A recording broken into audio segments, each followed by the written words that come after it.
आपका नाम? मेरा गोपाल कृष्ण। ये देहरादून में जो ट्रैफिक की व्यवस्था है सुधारने के लिए हाँ जी। एलिवेटेड रोड बननी है। हाँ जी, हाँ जी। 26 किलोमीटर की। हाँ जी, हाँ जी।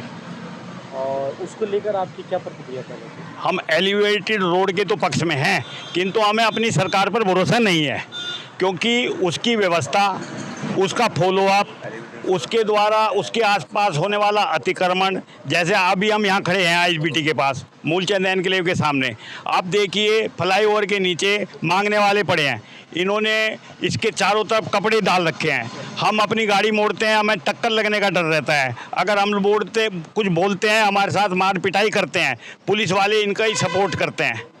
उसके अतिरिक्त ना पानी का निकासी करती सरकार जो है आज की डेट में अतिक्रमण पे बिल्कुल अकर्मण्य है।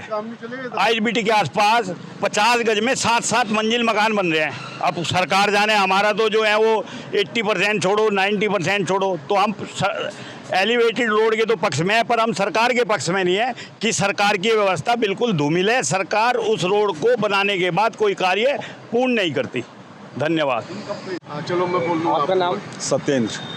ये जो एलिवेटेड रोड बन रही है, सरकार का कहना है कि इससे मसूरी के लिए जो विकल्प है वो तैयार होगा, दूसरा जाम से मुक्ति मिलेगी। एलिवेटेड रोड प्रोजेक्ट को लेकर क्या बोलेंगे आप? नहीं, इसमें कोई दो राय नहीं है। मुक्ति तो मिलेगी जाम से, परंतु उसके साथ साथ जो अव्यवस्थाएं हैं वो उन पे भी गवर्नमेंट को ध्यान देना चाहिए। अभी जैसे हमारे सामने ही पीछे ये फ्लाईओवर के नीचे ये लोग पड़े हुए हैं, ऐसे एलिवेटेड रोड के नीचे अगर हमने उसका कोई सदुपयोग नहीं किया एलिवेटेड रोड के नीचे के जगह का, तो यही हाल होगा वहाँ पे। ये उठाए गिरे और रात को अराजक तत्व जितने हैं सब यही काम करते हैं फिर ये लोग। तो इस पे ज़रूर ध्यान देना चाहिए गवर्नमेंट को। ठीक, आइए अंकल। आपका नाम? सुनील कुमार जैन। देहरादून में जो ट्रैफिक व्यवस्था है उसको सुधारने के लगातार प्रयास हो रहे हैं। हमको एलिवेटेड रोड से तो कोई दिक्कत नहीं है, लेकिन जो हमारी मूल समस्याएं हैं, जल भराव, अतिक्रमण, ये सब चीज़ों से गवर्नमेंट को इस तरफ भी ध्यान देना चाहिए। एलिवेटेड रोड जो बन रही है उसका कोई बात नहीं है, लेकिन जो आए दिन हमको लोगों को, कॉलोनी वासियों को परेशानी होती है मूलचंद एनक्लेव वालों, उसका समाधान करना बहुत ज़रूरी है गवर्नमेंट को। आपका नाम? राकेश कुमार सोद। ये देहरादून में ट्रैफिक की समस्या है, उसके लगातार प्रयास किए जा रहे हैं। अब एलिवेटेड रोड की बात हो रही है, आप उसको लेकर क्या कहेंगे? ये एलिवेटेड रोड का प्रोजेक्ट तो बहुत बढ़िया है। इस प्रोजेक्ट को सौंदर्यपूर्ण बनाना चाहिए, जिससे कि बाहर के टूरिस्ट लोग अट्रैक्टिव हो और शहर में ट्रैफिक की समस्या से लोकल लोग निजात पा सकें। परंतु मैं ये कहना चाहूँगा, जब ये कार्य होते हैं तो मुख्य कार्य तो हो जाता है, परंतु उसके आसपास जैसे कि पानी की निकासी, गंदगी और अन्य लोग जो है उस जगह का लाभ उठा के उसको अतिक्रमण करते हैं, जिसके ऊपर कोई ध्यान नहीं दिया जाता, जिससे कि सारा प्रोजेक्ट का सौंदर्यीकरण जो में मेहनत की जाती है सरकार द्वारा वो सब व्यर्थ जाते हैं और कुछ लोभी लोग, असामाजिक लोग उसके दुरुपयोग करते हैं, जिससे कि लोकल निवासियों को बहुत अधिक कठिनाई होती है। इस बात का ध्यान रखा जाए। धन्यवाद। देहरादून के ट्रैफिक व्यवस्था को सुधारने के लिए क्या प्रयास होने चाहिए? जैसे कि आपको पता है कि डेवलपमेंट बहुत ज़रूरी है आज के टाइम में। अगर हम देखें, जैसे अगर हम यहाँ एसबीटी के पास खड़े हैं, अगर आप शाम को यहाँ पे आएंगे, एक कॉलेज का नाम लेते हैं, ग्राफिक एरा कॉलेज की जब बात करते हैं, जब मैं उसमें पढ़ता था बच्चों की छुट्टी 5 या 6 बजे आती थी, यहाँ आते आते उन्हें 1.25-पौना घंटा लग जाता था। ऐसा क्यों? ट्रैफिक की वजह से। यहाँ पे सड़कें कम हो गई हैं, गाड़ियाँ ज़्यादा हो गई हैं, और किस प्रकार से उसे देखना चाहिए। ज़्यादा से ज़्यादा क्या होता है, हमारे जितने हवलदार हैं, पुलिस वाले हैं, वो ट्रैफिक को मेंटेन करने की कोशिश करते हैं। जब सड़क ही नहीं है तो गाड़ी जाएगी कहाँ पे? आप यहाँ पे शाम को सुबह आके देखिए, इतना ज़्यादा ट्रैफिक होता है कि उसके बारे में हम कुछ कह ही नहीं सकते। हो गया। एलिवेटेड रोड अगर बनती है तो उसका फ़ायदा होगा डेफिनेटली। जैसे मैं बता रहा था आपको कि किस तरीके से रोड कम और गाड़ियाँ ज़्यादा हैं, तो वो एलिवेटेड रोड बहुत ज़्यादा हमारे काम आएगी। लेकिन मेरी एक ही गुजारिश है, मैं आप सभी से ऐसे बोलेंगे, यहाँ पे खड़े हैं हम आईएसबीटी पे, किस तरीके से देख रहे हैं यहाँ पे लोग यहाँ पे बस रहे हैं। अगर मैं छोटा सा उदाहरण लूँ, जब हम छोटे थे, जब मैं छोटा था, तो हम कॉलोनियों में ना बहुत सारे प्लॉट खाली होते थे, बच्चे उसमें क्रिकेट खेलते थे, फुटबॉल खेलते थे। हर जगह कहीं ना कहीं डेवलपमेंट हो रहा है, घर बन रहे हैं कुछ ना कुछ।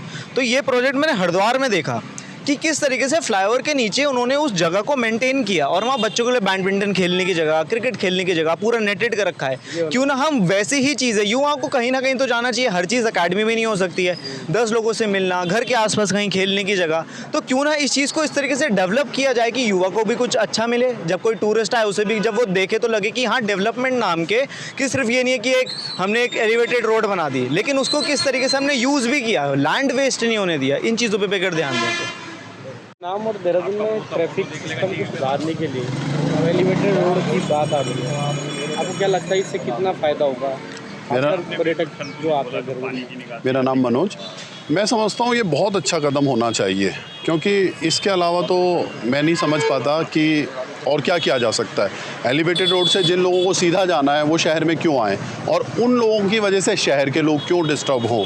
तो दोनों ही लोगों को, शहर में रहने वालों को भी और जो टूरिस्ट हैं, बहुत फ़ायदा होना चाहिए। बहुत अच्छा कदम है, बहुत ही सुंदर कदम है। Thank you. आपका नाम? मेरा नाम अनिल चंद्रा। ये जो एलिवेटेड रोड का प्रोजेक्ट आ रहा है जी देहरादून के जी जाम से मुक्ति दिलाने के लिए, जी हाँ जी हाँ, इसको लेकर क्या बोलें? ये प्रोजेक्ट बहुत अच्छा है और सरकार ने इस प्रोजेक्ट को जो अप्रूव किया है, इसके बारे में मैं कहना चाहूँगा कि एक तो ये आपका रिसिपना से लेके और नागल तक जो रोड है ये लगभग 11 किलोमीटर की है, और एक ये कारगी चौक से और मैक्स हॉस्पिटल तक, वहाँ तक ये एलिवेटेड रोड बनेगी जो अलोंग विद रिवर जाएगी, दोनों रिवर को कवर करती हुई ऊपर एलिवेट होके जाएगी।